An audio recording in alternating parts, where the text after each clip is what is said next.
Hi guys, Will from Grizzly Audio here, and today I just wanted to do another walkthrough of a track I wrote for the SECT trailer. So this was the second track for that sample pack, and in this one I wanted to go for something that wasn't sort of straight up horror, and something that was maybe kind of halfway between a trailer and a film cue. So this is what I wrote, and every single sound is from the SECT sample pack, which you can see on the right here. So I'll play the cue through once, and then we can go and have a listen to some of the individual sections.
So to be completely honest, I'm not actually sure what this style would be. I think at the time I was kind of watching stuff like The Northman, and I just really wanted to do something that had this kind of folky, Norse, almost tribal kind of feel to it, but that had some sort of quirky elements as well. And I just thought it'd be nice as well that it's a horror sample pack, but I kind of wanted to show some of the other uses for it as well. But anyway, that's the cue, and I have grouped up the instruments a little bit. It's basically a sound design cue, so it's kind of just grouped into what I found useful. But I have all my percussion stuff up at the top here. That's all in the red, and this is where a lot of the kind of groove and rhythm of the track is coming from. But I've got a few other things that are sort of just helping to accent that.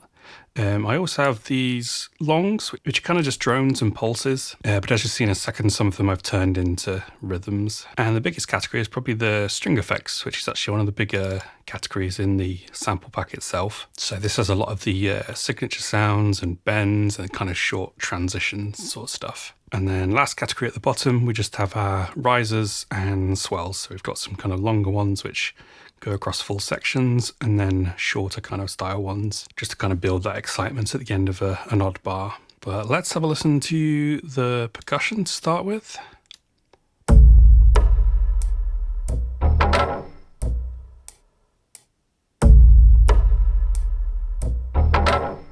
So I wanted everything in this library to be from a string instrument or some of the weird kind of custom string instruments that I've made over the years. So a lot of the percussion has this kind of woody quality to it, which I think gives you a bit more of that sort of tribal feel. And to start with, it's just a really simple kind of tonal boom that's giving us our accents at the start of each bar. And then I've got this really sort of subtle ticking going on as well. And that's just panning, kind of pinging left and right just to add a little bit more interest. Once it gets into the second section of the track, we introduce some faster ticking.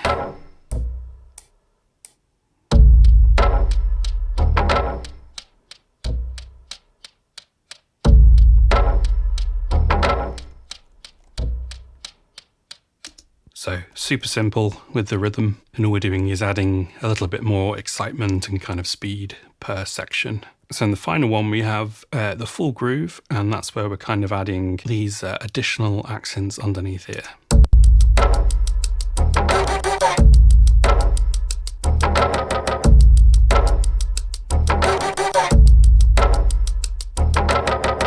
And so for these, all I'm doing is basically just cutting up some of the string accents. And they were taken from these kind of really dry, sort of overpressured bows. And then we also have this one, which again is just chopped up kind of single hits. So you notice at the top, it's -4 semitones down, so we are pitching down, and then we're going to -5 for the ones after that. So it's just a small kind of pitch variation, just gives it a bit of interest when you listen to it. But that groove is basically carrying us all the way through to the end. But it does what I need it to do. It kind of has this sort of quirky quality to it, which I quite like. And it's also very acoustic, which I thought was kind of fitting with the style of the track. So I'll just play that in context.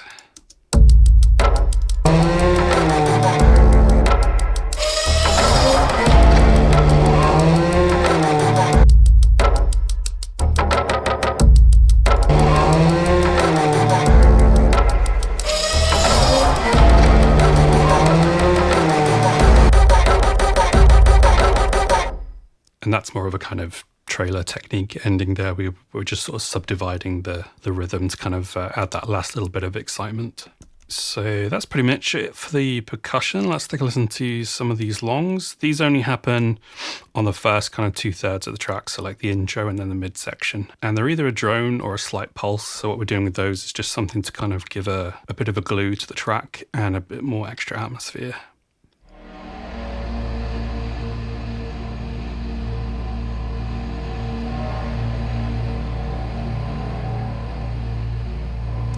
So really steady, but if I play them in context. And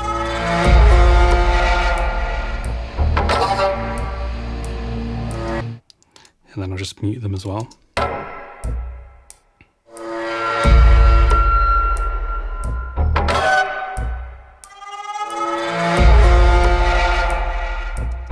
So the key works without them, but I just really like this kind of atmosphere they set. And they just kind of help bring all the other elements together. In this next section, I'm actually using the same drone as before, but now it's got a little bit of tremolo on it.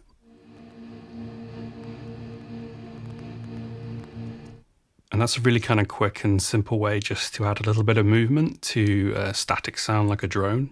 So all the tremolo's doing is just giving it an 1/8 note pattern, and I've got the depth pretty low because I only want this to be a gentle pulse.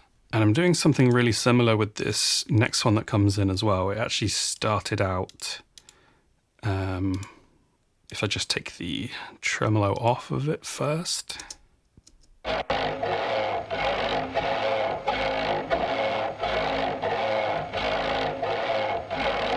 So that was just from these kind of saw bows I was doing. But to make that pattern faster, I just added the tremolo again, and then it sounds like this.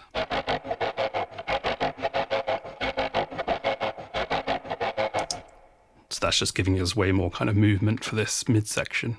And then in the final section, there aren't really any longs at all. They've kind of done their job at that point, and the percussion kind of takes over the drive and the rhythm from that point. But some of the most kind of interesting parts of the track are from these string effects. And some are tonal, some are atonal, and I've got most of my sort of signatures and accent stuff up at the top here. And then at the bottom, we've got these kind of short sort of transition sounds. I love using these kind of things just to add a little bit of emphasis where we need it. So some of these will come in just to add a bit more interest to the main kind of hits above. Let's take a listen to some of the string effects.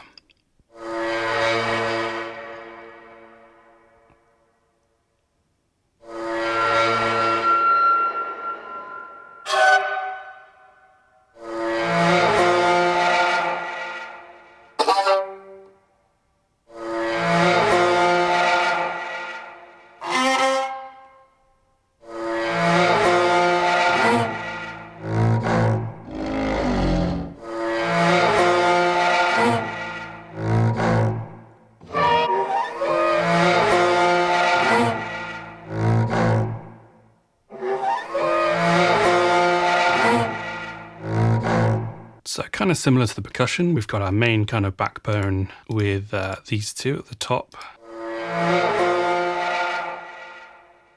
And then we're slowly adding some of the other elements, and a few just come in for some accents as well. I really like sort of using musical instruments for sound design because they tend to have these sort of more interesting tonal qualities, so you can kind of get sounds like this one,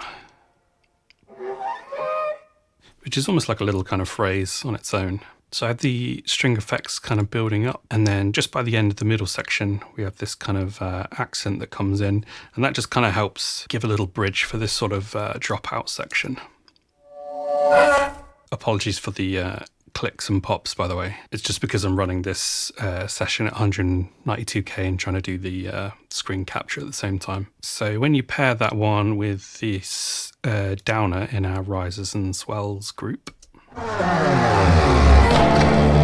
get this cool kind of pitch slide down, which helps the next section just kind of hit that little bit harder when it comes back in. And then our string effects continue.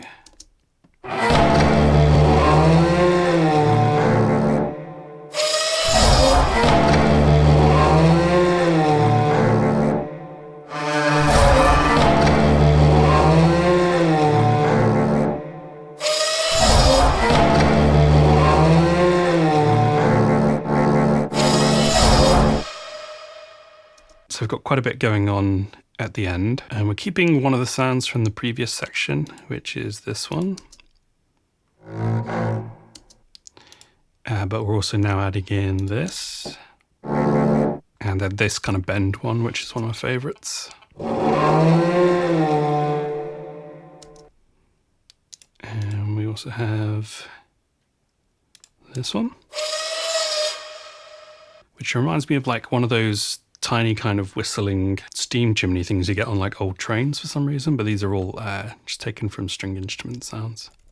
Then we also have this one underneath. So these and the percussion are really doing kind of most of the work in this section. I do have the rises just coming at the end.